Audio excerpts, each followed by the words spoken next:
Soy Fernando Díaz Villanueva, hoy es 7 de septiembre de 2021 y esto es La Contracrónica.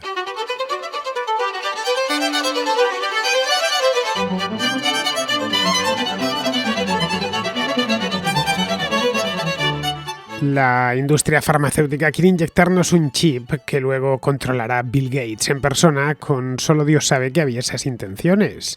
Las vacunas son las causantes de la enfermedad, la COVID-19 es una gran operación tramada por los grandes grupos de presión mundiales para adueñarse del planeta, el virus no existe, o si existe, es porque lo ha creado el gobierno chino para hundir a Occidente.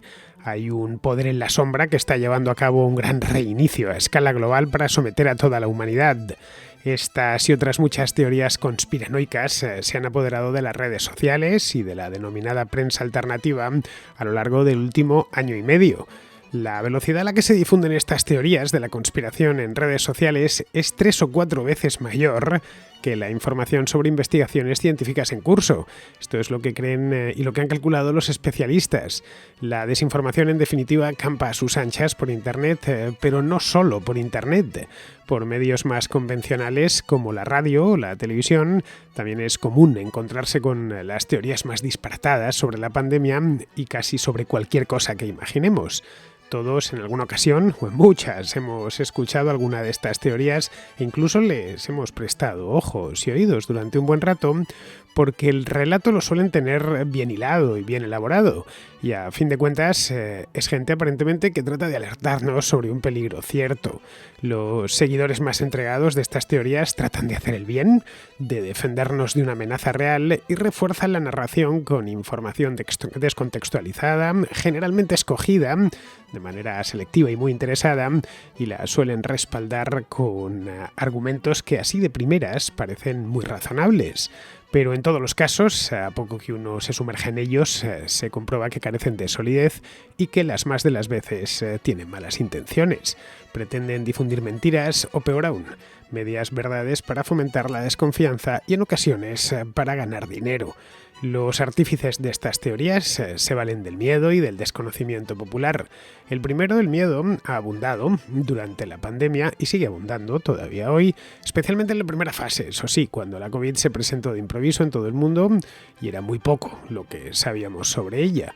El segundo, el desconocimiento, la ignorancia, en definitiva, es connatural al ser humano.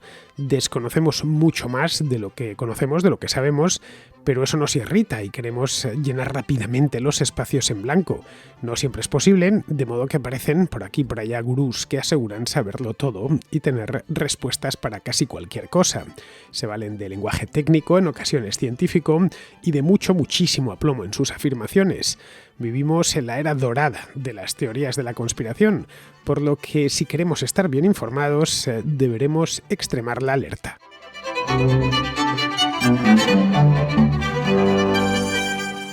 A finales del mes de julio, solo unos días después de que el gobierno británico levantara la mayor parte de las restricciones pandémicas que habían imperado hasta ese momento, hice La Contracrónica, un programa sobre ese mismo tema, sobre el Freedom Day, el Día de la Libertad. Esto fue el día 21 de julio. Bien, pues esta manifestación de la que hablo creo que fue el día 25. Bien, pues ese día varios miles de personas se reunieron en Trafalgar Square, que es una plaza muy céntrica, icónica también, de Londres, de la capital del Reino Unido, para protestar contra esas mismas restricciones que ya habían tocado a su fin. Tuvieron los organizadores un problema de tiempo. Si hubiera sido un poco antes, pues hubiera tenido algo más de sentido, pero en aquel momento esa era la coartada. Lo que querían era protestar contra unas restricciones que habían desaparecido ya. Solo 3 semanas antes, si esto lo hubieran hecho a principios del mes de julio, el motivo oficial de la concentración hubiese, como decía antes, tenido sentido, pero no ya en ese momento.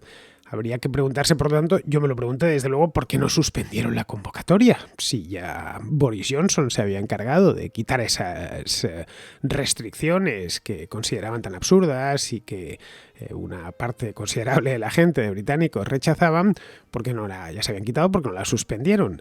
Bien, la razón era fácil de entender. Lo de las restricciones era simplemente una excusa.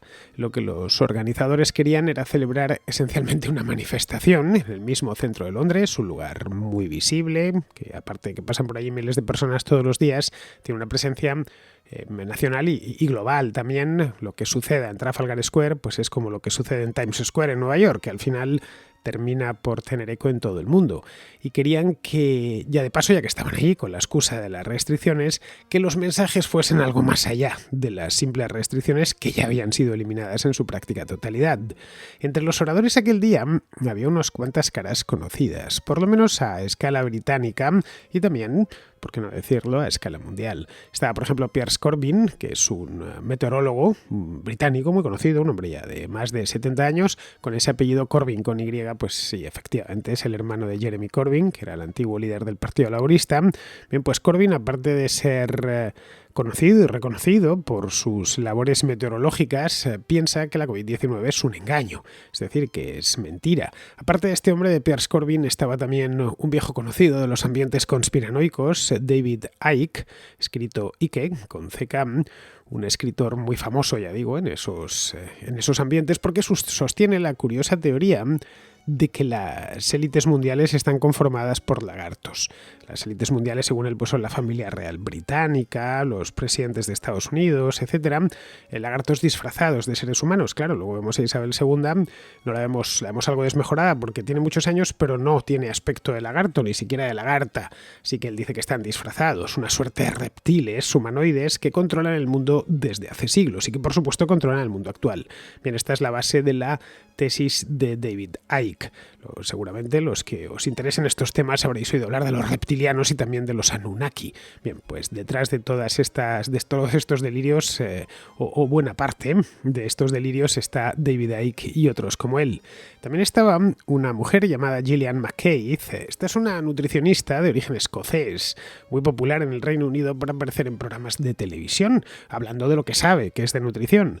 Bien, pues esta mujer de un tiempo a esta parte, es decir, de un año y medio a esta parte, sostiene que una buena dieta es suficiente, comer bien, vamos, para acabar con el SARS-CoV-2, que es el virus que provoca la COVID. Vamos, que si uno se atiborra a fruta, a fibra y a comida buena, pues no tiene por qué temer nada. Está claro, vamos, esto que no quede duda, es necesario y bueno y recomendable comer bien, pero no está comprobado, ni muchísimo menos que por comer mucha fruta uno no vaya a ser víctima de este virus o de cualquier otro. Entre los asistentes a la concentración, porque estos serán las caras más visibles, más famosas, los más mediáticos, había pues todo tipo de gente anónima. Había unas, 2.000-3.000 personas ahí en la plaza y podían verse pancartas de todo tipo, a cada cual más delirante. Algunas comparaban a las enfermeras que administran las vacunas contra la COVID, las comparaban con los guardias nazis de los campos de concentración y pedían que se enjuiciase a los médicos y a los científicos que defienden la vacunación de la población. Algunos incluso pedían no solo que se les enjuiciase, sino que además se les ejecutase cuanto antes. Bien, esta manifestación en Londres y salió en prácticamente todos los noticieros del mundo, era llamativa por dos razones. La primera porque venían a pedir unas restricciones que ya habían desaparecido y la segunda por en sí lo grueso de las afirmaciones que se hicieron allí. La primera de las razones llamaba la atención porque, claro, el Reino Unido fue de los primeros países de Europa en retirar casi todas desde luego el primer gran país de Europa, de los grandes, en retirar casi todas las restricciones relativas a la COVID. Algunas muy impopulares, como la obligatoriedad de llevar mascarillas aquí y allá. En el Reino Unido nunca llegó a ser obligatorio ponérselas en la calle, como en otros países, como en España, obligatoriamente quiero decir, o el cierre de locales nocturnos o de ocio, que eso sí, fue obligatorio en el Reino Unido durante el primer semestre de este año. Pero no solo Londres ha sido testigo de manifestaciones de este estilo y de esta naturaleza. A lo largo del verano hemos podido ver concentraciones como la de Londres, como la de Trafalgar Square, en lugares tan distantes entre sí como París, como Berlín. En Berlín hubo unas cuantas, Madrid también, no muy numerosa, esto de que decirlo, no hablamos en ningún caso de millones de personas, ni de centenares de miles, ni de decenas de miles siquiera, salvo en contadas excepciones, sino de unos pocos miles, pero sí lo suficiente suficientemente numerosas como para que no pasasen desapercibidas. En Madrid se convocó una a finales de julio. En esa pasé yo. De hecho, estaba grabando aquel día una La Contra, este espacio que tengo en YouTube en el que comento un tema de actualidad, y me encontré con ella sin esperarlo. Salía del Retiro, iba por la calle Serrano y me encontré con aquella manifestación, de tal manera que ahí estará. No la manifestación en sí, pero al menos una parte, porque pasé con la bicicleta justo entre los manifestantes y se puede ver el número, que rondaría, calculo yo, unas 1.000, 2.000 personas. Fue, ya digo, en la Plaza de Colón. Esta fue la de julio, luego hubo otra que ya me pilló fuera de Madrid en el mes de agosto. En todos los casos, estas manifestaciones suelen hacer las redes sociales, aunque luego hay algunos medios digitales que ya se encargan de darles la debida difusión. En las plataformas de compartir vídeos, que son muy comunes y consultadas por todo el mundo, ya sea a través de los ordenadores o de los teléfonos, especialmente de los teléfonos últimamente, plataformas conocidas por todos, algunas tan conocidas que estáis escuchando este programa a través de una de ellas, como es el caso de YouTube, pero también Facebook, Dailymotion, incluso TikTok, que es esta plataforma en la que los chicos más jóvenes comparten vídeos cortos. Bien, en todas estas plataformas y en unas cuantas más, no tengo tiempo de enumerarlas todas, prolifera el contenido conspiranoico, a veces con gran éxito. Podemos verlo en los contadores de visitas, que hay cientos de miles, incluso en ocasiones hasta millones de visionados, porque estos vídeos, aparte de verse en la propia plataforma, se remiten luego por aplicaciones de mensajería, como puede ser Telegram o WhatsApp, y claro, a partir de ahí ya su audiencia crece de forma exponencial. Un vídeo que hemos visto en YouTube o en Dailymotion, si lo enviamos a todos nuestros contactos de WhatsApp, pues automáticamente hemos multiplicado la audiencia de ese vídeo por varios dígitos. En Francia, de hecho, un documental en el que se alega que el COVID-19 fue inventado por los señores del mundo, por las élites políticas, como parte de una conspiración para lograr un nuevo orden mundial, ha sido visto 2,5 millones de veces. No sabemos si son 2,5 millones de personas, pero vamos, ha tenido 2,5 millones de visualizaciones en apenas unos días. En Estados Unidos, la idea de que la COVID es esencialmente un engaño y que se lo han inventado se ha extendido muchísimo, junto con una colección de teorías disparatadas que ya estaban ahí mucho antes de la pandemia, como por ejemplo la de QAnon. Esta tesis, o llamarlo de alguna manera, esta teoría, sostiene que el gobierno de Estados Unidos, el gobierno federal concretamente, está dirigido por una camarilla secreta de pedófilos y que Donald Trump es algo así como, no sé cómo decirlo, como un hombre providencial, una especie de salvador nacional, cuya misión es derrotar a esta camarilla de pedófilos. Vivimos, como decía antes, al principio del programa, en la edad de oro de las teorías de la conspiración, lo que comúnmente se conoce como conspiranoia. La edad de oro, tal cual, de la conspiranoia. Ha existido siempre, pero en los últimos años ya había tomado mucha velocidad y a raíz de la irrupción de la pandemia, pues ha tomado ya carta de naturaleza y está en todas partes. Internet hace que sea más fácil que nunca, sobre todo la velocidad que ha adquirido Internet y su penetración en todo el globo y la cantidad de dispositivos a los que accedemos a los contenidos publicados en Internet, pues ha hecho que sea facilísimo difundir toda esta información. Gracias a la penetración de Internet en todo el mundo, esto evidentemente proviene de la extensión de los teléfonos móviles, más que teléfonos móviles, de los smartphones en todas las latitudes. Estas noticias falsas, estas teorías disparatadas de la conspiración son tan comunes en los países pobres del tercer mundo como en los países ricos del primer mundo. En Nigeria, por ejemplo, mucha gente cree que un tal Muhammad Buhari, que es el presidente del país, es el presidente del país desde el año 2015, creo, desde hace unos cuantos años, no está vivo. Murió en realidad en un hospital de Londres allá por el año 2017, hace 4 años. Y desde entonces diréis, ¿dónde está Muhammad Buhari? Bueno, pues ellos creen, según esta teoría, que ha sido suplantado por un doble sudanés llamado Jibril. Esto es en Nigeria, estoy hablando. En la India, por ejemplo, el gobierno de Narendra Modi ha alegado que Greta Thunberg, esta activista adolescente sueca que está permanentemente de mal humor, no es una activista sueca que está permanentemente de mal humor y que tiene algunos amigos con mucho dinero, no, que va un poco más allá, que es parte de un complot mundial perfectamente organizado para acabar con la industria del té en su país, en la India.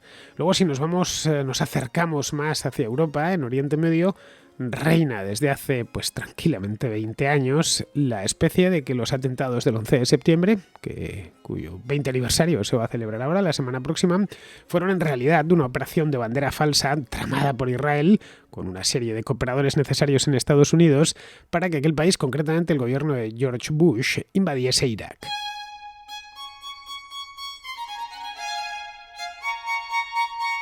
Como os decía antes, esto de las ideas conspiranoicas, ¿no? Las teorías de la conspiración son muy antiguas, casi tan antiguas como la humanidad. Bueno, la mayor parte de ellas, esto hay que decirlo, en honor a la verdad, son inofensivas y hasta pueden resultar graciosas y entretenidas. Mucha gente en Estados Unidos, por ejemplo, cree que Elvis Presley, el cantante, no murió en Memphis en 1977 a causa de su mala vida. No. Lo que hicieron entonces fue enterrar un ataúd vacío. Insisto en lo del ataúd vacío porque es que todos los que han querido verlo en aquel momento fue todo un acontecimiento mundial hace, 45 años, pero vamos que todos, de una manera u otra, hemos visto algunas imágenes del entierro de Elvis Presley. Bien, pues no iba Elvis Presley dentro de ese féretro, sino que lo enterraron vacío. Elvis, entre tanto, pues sigue vivo, según parece, según esta teoría. Tiene ya, pues debe de tener 85, 86 años, debería de tener Elvis de estar vivo, claro, y según cuentan reside discretamente en la zona de los Grandes Lagos, en Estados Unidos. Lo que no ha hecho más es cantar ni salir por televisión ni nada de nada. Es decir, vive de manera discreta, y secreta, porque nadie realmente puede decir dónde está. Pero vamos, lo de Elvis no es una teoría de la conspiración propiamente dicha.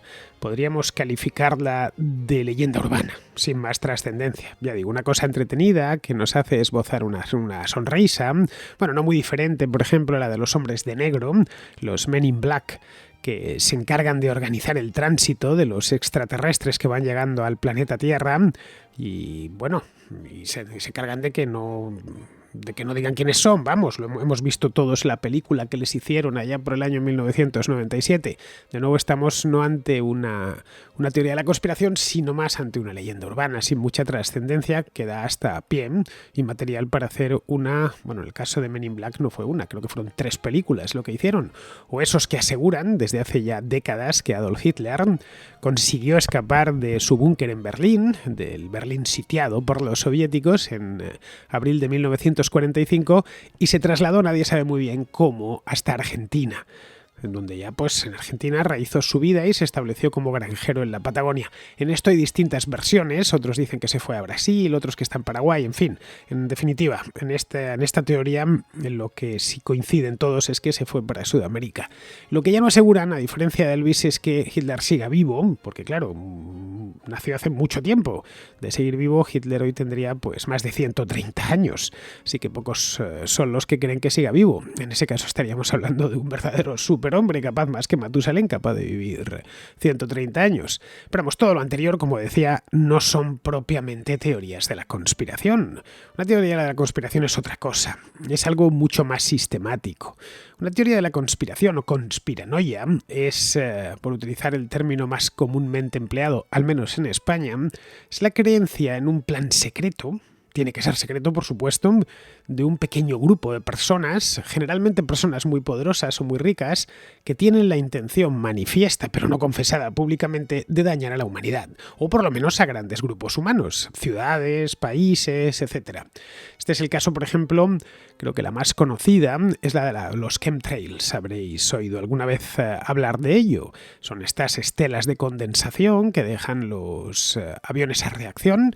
No siempre, pero sí con ciertas condiciones atmosféricas. Los físicos lo han explicado de todas las maneras posibles, pero nada, no son inasequibles al desaliento. Siguen diciendo que realmente no son unas estelas de condensación. Según algunos, son fumigaciones de productos químicos, de ahí lo de chemtrails, fumigaciones a gran escala para intoxicar a la población. Ahí ya va por gustos. Unos dicen para eliminarla, otros para convertirla, esterilizarla, en fin, para evitar que tengan pensamientos impuros, qué sé yo. Cada conspiranoico luego se construye su propia aventura.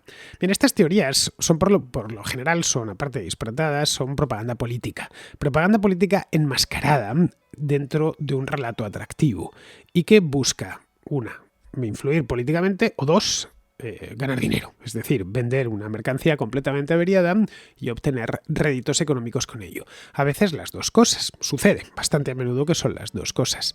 Su poder radica en dar a la gente, a mucha gente, una explicación total del mundo, señalando claramente a los malos y explicando que son esos los malos y que si los perseguimos y los eliminamos, pues el bien volverá a reinar sobre la faz de la tierra. Suelen ser estas teorías, no puedo reproducirlas todas porque hay cientos, obviamente, pero suelen ser todas absurdas, de principio a fin, y a poco que uno se sumerja en ellas y las investigue, tampoco demasiado, que le dedique unas cuantas horas, carecen por completo de fundamento, pero su capacidad para motivar a mucha gente es lo que las hace tremendamente peligrosas, especialmente en ciertos asuntos, sobre todo los relacionados con la salud, y en ciertos momentos, por ejemplo, cuando hay elecciones en un país o cuando un país está atravesando un periodo de cierta inestabilidad política, porque pueden llevar la situación política en una dirección o en otra. Las teorías de la conspiración de cualquier modo no son modernas, no es algo que haya aparecido ahora en la era de Internet, ni siquiera en el siglo XX. Han existido a lo largo de toda la historia. Ahí entran dentro de lo que son las fake news que llaman de la antigüedad, las noticias falsas. Los romanos, por ejemplo, se inventaron que el emperador Nerón había provocado el gran incendio del año 64 en Roma, porque no le gustaba la ciudad, pensaba que era muy fea y maloliente, y el que se consideraba tocado por el dedo de los dioses, especialmente el dios Apolo, se tenía por un gran artista, pues quería reconstruirla, y qué mejor manera de reconstruirla que incendiarla antes, así que fue él personalmente quien la incendió, encargó de incendiarla. Luego, posteriormente, la historia se fue enriqueciendo ya, mostrándonos a un Nerón, fuera de sus cabales, tocando la lira mientras Roma ardía por los cuatro costados, mirándolo todo desde su palacio en la colina palatina. No es cierto, nada de eso sucedió, pero bueno, se ha quedado, ha llegado hasta nuestros días y de eso hace ya casi 2000 años. La invención de la imprenta, por ejemplo, en el siglo XV, a mediados del siglo XV en Alemania, posibilitó que esas teorías llegasen a más gente y muchísimo más rápido, mucho más rápido. Durante las guerras de religión en Europa, ya en el siglo XVI y parte del XVII, todo el continente se convirtió en un campo de batalla para los propagandistas, tanto para los protestantes como para los católicos.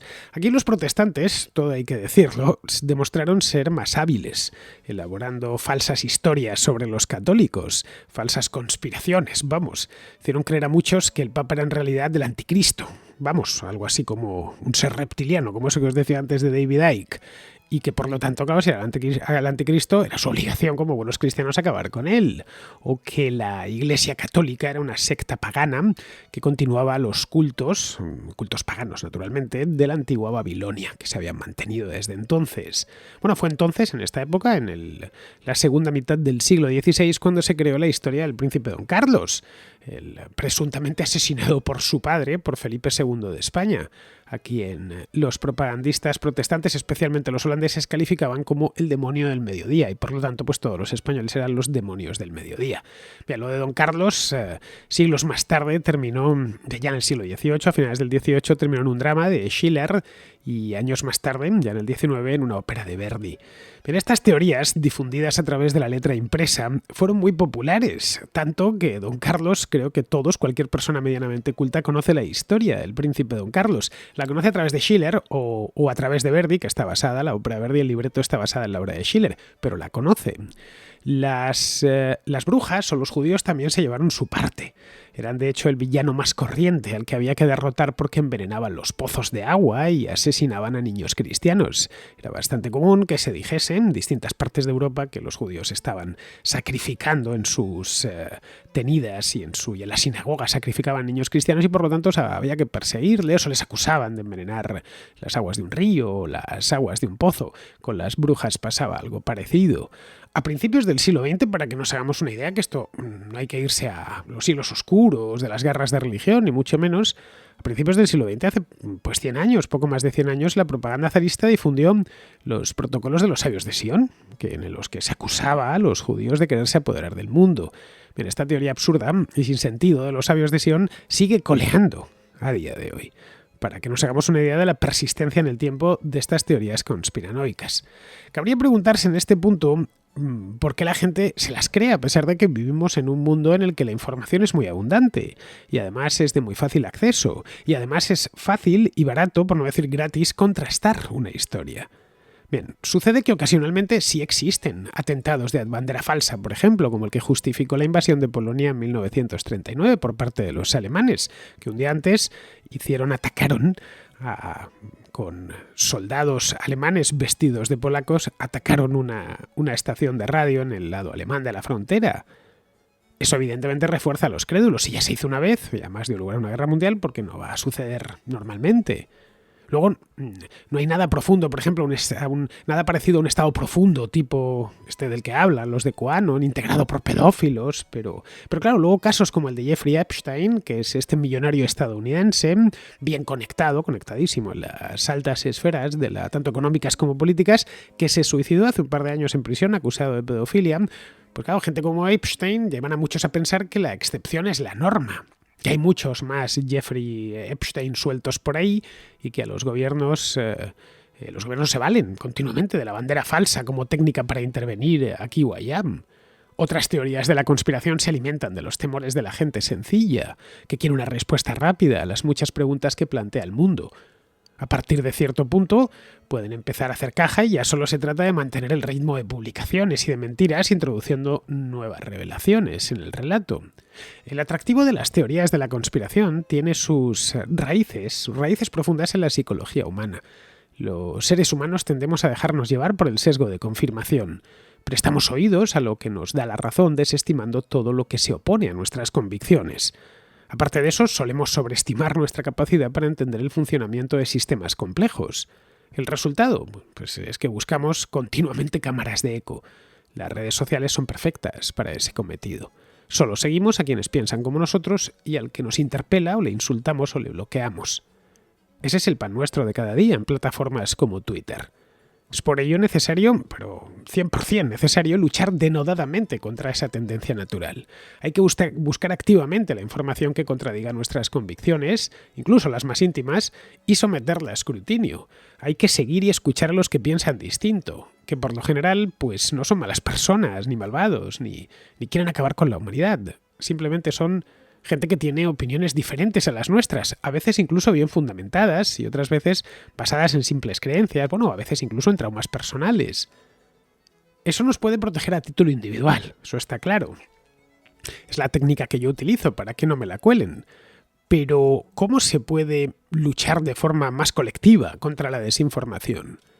Las empresas tecnológicas lo están intentando desde hace un par de años mediante algunas medidas polémicas. Facebook, por ejemplo, pues limita a 5, desde hace creo que 2 años, la cantidad de contactos a los que un usuario puede reenviar simultáneamente un mensaje por WhatsApp, una publicación por WhatsApp. Twitter, por su parte, ha eliminado decenas de miles, creo casi 100.000 cuentas vinculadas a la teoría esta de QAnon. YouTube desmonetiza desde hace ya mucho tiempo los contenidos relacionados con ciertos acontecimientos de actualidad, para que al menos los que difundan ciertas teorías no ganen dinero con ello. Estas medidas han venido, como decía antes, acompañadas por la polémica, porque en las grandes empresas tecnológicas hay cierto sesgo ideológico, están más escoradas hacia la izquierda y eso ha llevado a que aparezcan alternativas para los activistas de derechas o de cierta derecha, cámaras de eco prácticamente puras, como pueden ser Gab o Parler. A mi juicio, el mejor modo de combatir estas teorías es desacreditarlas con buena información debidamente contrastada. Al igual que lo mejor para diluir el agua sucia es el agua limpia, pues en este caso lo mismo. Es imposible que lo sepamos todo. Ante ello solo cabe el sano escepticismo y la convicción de que el mundo es un lugar grande y complejo, pero por lo general, mucho más aburrido de lo que muchos creen.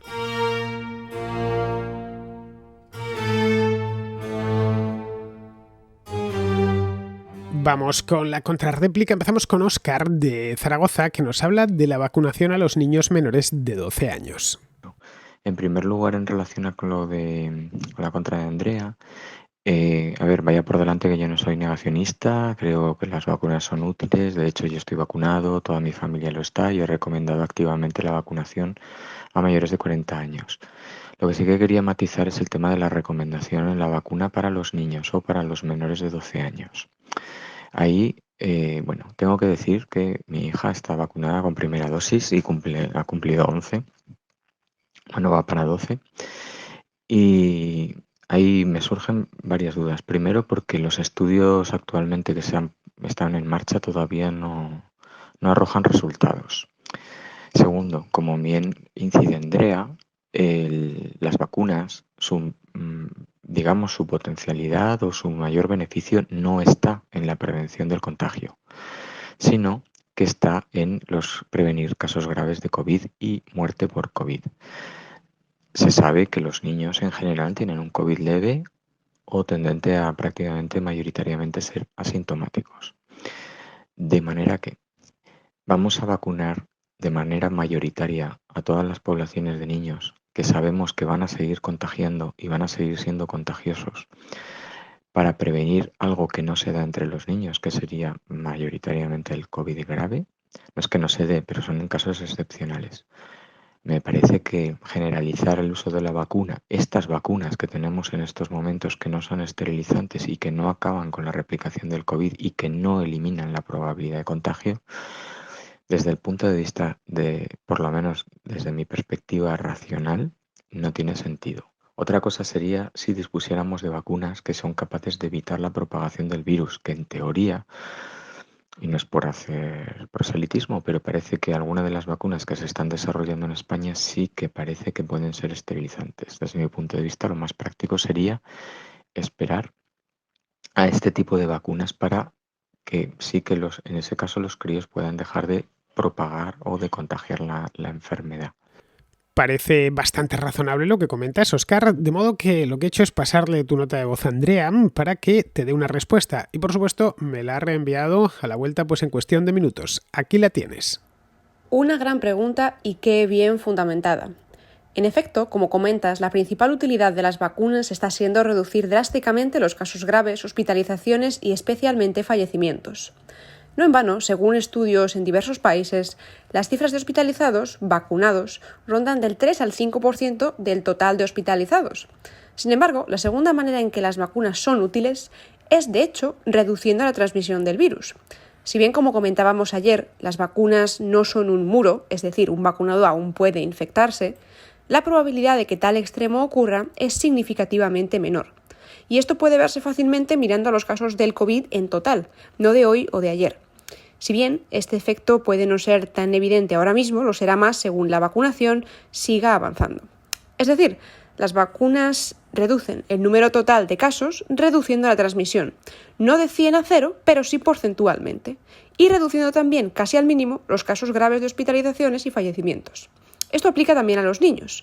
Es cierto que comparado con los adultos, sufren menos casos y mucho más leves, pero sí que pueden actuar de transmisores. Como comentas, se siguen realizando estudios para cuantificar hasta qué extremo esto sucede, pero se sabe fehacientemente que sí pueden transmitir.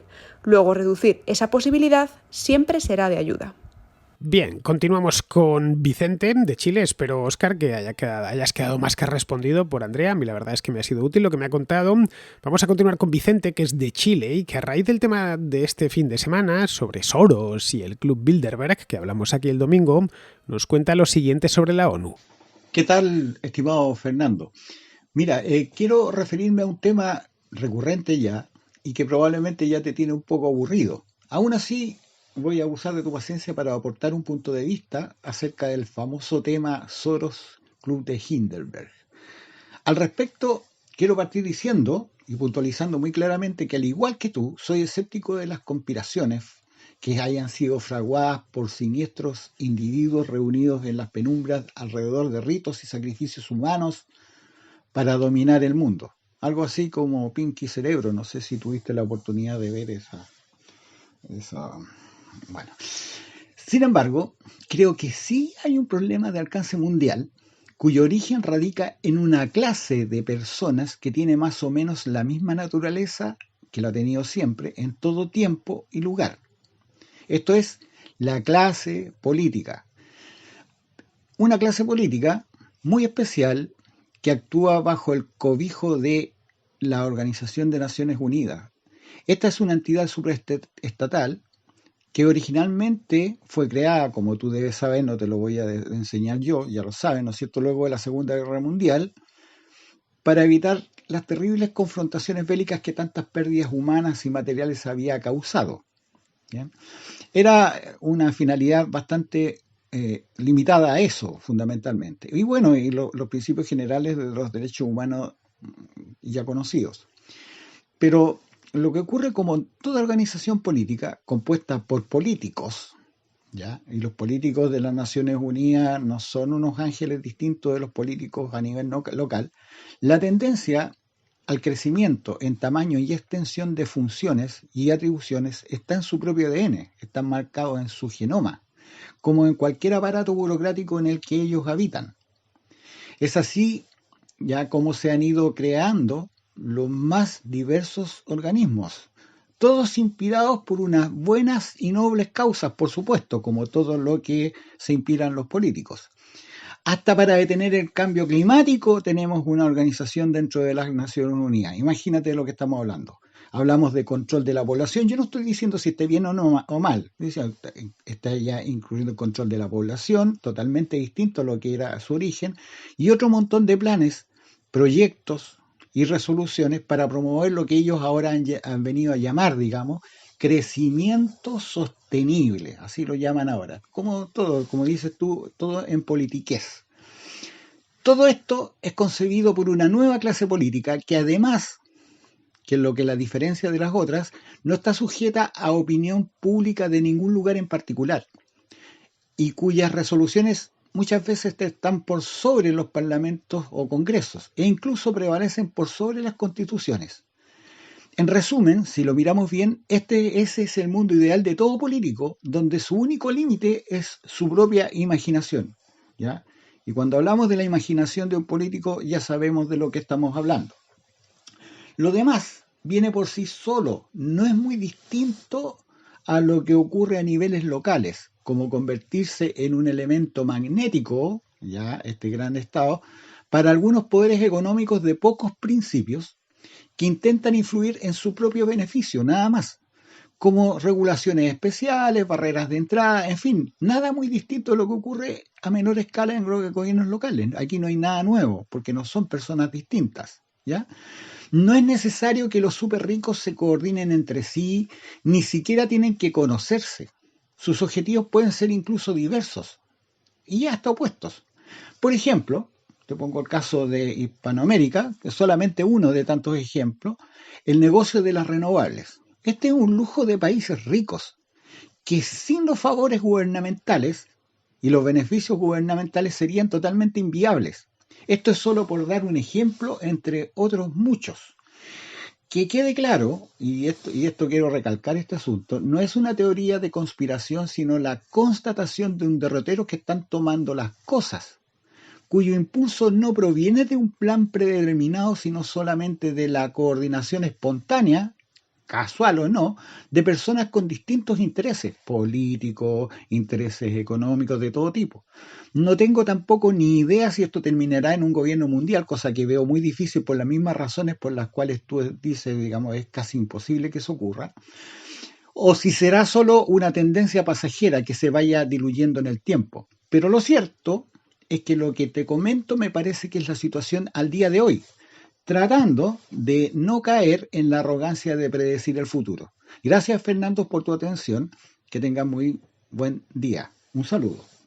Pues mira, Vicente, no sé en Chile, pero en España tenemos un refrán que dice: de buenas intenciones está empedrado el infierno, y se suele aplicar casi siempre. Eso más se aplica a la ONU, a la perfección, y en general a los grandes organismos internacionales. Hablan y hablan sin parar, y luego el mundo pues pasa que sigue yendo a lo suyo. Las iniciativas de la ONU parten por lo general de políticos dedicados a trabajar en grandes foros internacionales, y que por lo general viven desconectados de la realidad. Sus intenciones suelen ser buenas, como te decía, de esas intenciones está empedrado el infierno. Las intenciones estoy hablando, que son que un mundo más pacífico, más fraternal, etc. pero su desconexión del mundo real suele ser absoluta y preocupante. Nos salva que su capacidad de legislar es nula. La ONU no emite leyes, ni las puede imponer, pero a cambio, eso sí, tienen algo de peso en la prensa internacional y en muchos gobiernos nacionales, por lo que parte de esas ideas terminan aterrizando en la legislación, es decir, terminan convirtiéndose en leyes. Aquí, de cualquier modo, habría que plantearse si fue antes el huevo o la gallina. Es decir, si estas cosas parten de la ONU o de ciertos gobiernos del primer mundo, básicamente de los europeos y del de Estados Unidos y Canadá, que lo elevan luego a Naciones Unidas. Quizá lo que nos encontramos es ante obsesiones típicamente primermundistas, salidas de las universidades más selectas de cada país, que terminan primero tomando los gobiernos nacionales y luego saltan a los organismos internacionales. Previo entre ambas cosas, entre lo que salta del gobierno nacional al organismo internacional, ha pasado por la prensa y se ha convertido seguramente en un asunto de conversación habitual, en lo que en inglés se denomina mainstream.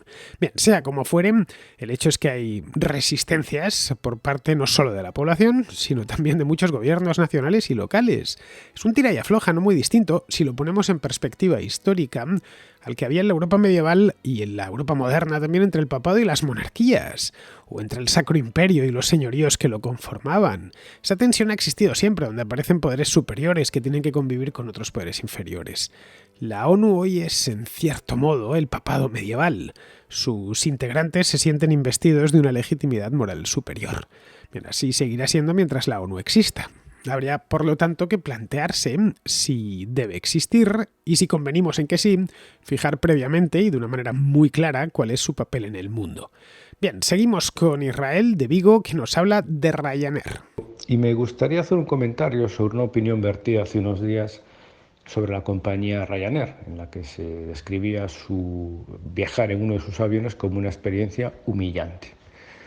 Yo, que viví la época del monopolio de Iberia, al menos en los vuelos domésticos, pues bueno, en aquella época viajar en avión era inalcanzable para la mayor parte de las familias españolas, incluso familias de clase media o media alta, pues era inviable y los desplazamientos se hacían en coche o en tren, en coche-cama.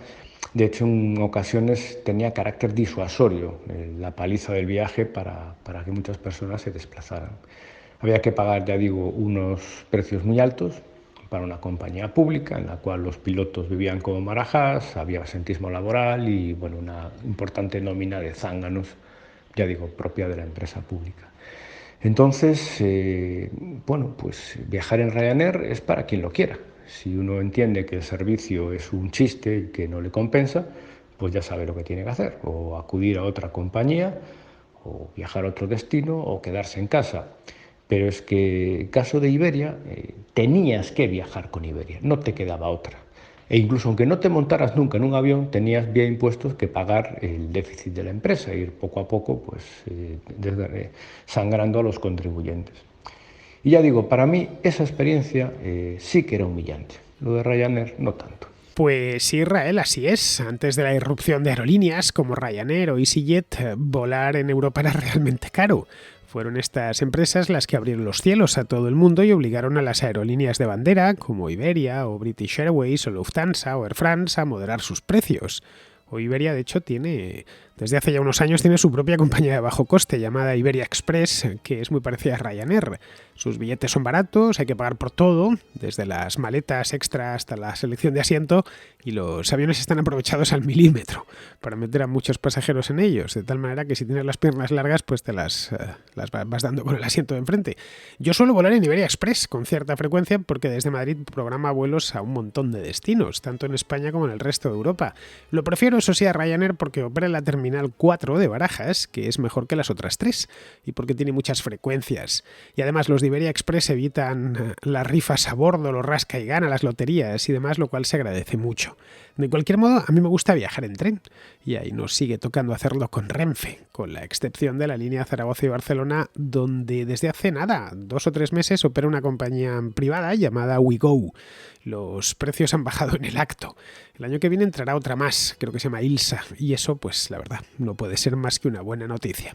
Bien, vamos ahora con Pizarro. Tenemos 2 Pizarros hoy, somos afortunados, como siempre que Pizarro nos regala 2 perlas. En el primero, Pizarro habla de la inflación, del repunte de la inflación en Europa, y en el segundo, de lo que hablamos ayer, pone la guinda, lo que hablamos ayer Andrea y yo desde Cambridge. Para el Banco Central Europeo, la subida de los precios y la bajada del poder adquisitivo del euro es algo temporal y que cederá solo o tomando medidas no para una corrección atada a una cifra, sino al concepto de simetría. Para el Banco Central Europeo no hay motivos de alarma ni razón para ir buscando una huida de un euro menguante. Dada la capacidad de augur del Banco Central Europeo, sus criterios difuminados y sus servilismos políticos, no parece que sus sonrisas y sus palabras sean otra cosa que triles arteros. Tenerle fe al Banco Central Europeo mientras los euros deshacen su valor va a ser un ejercicio de temple digno de ver.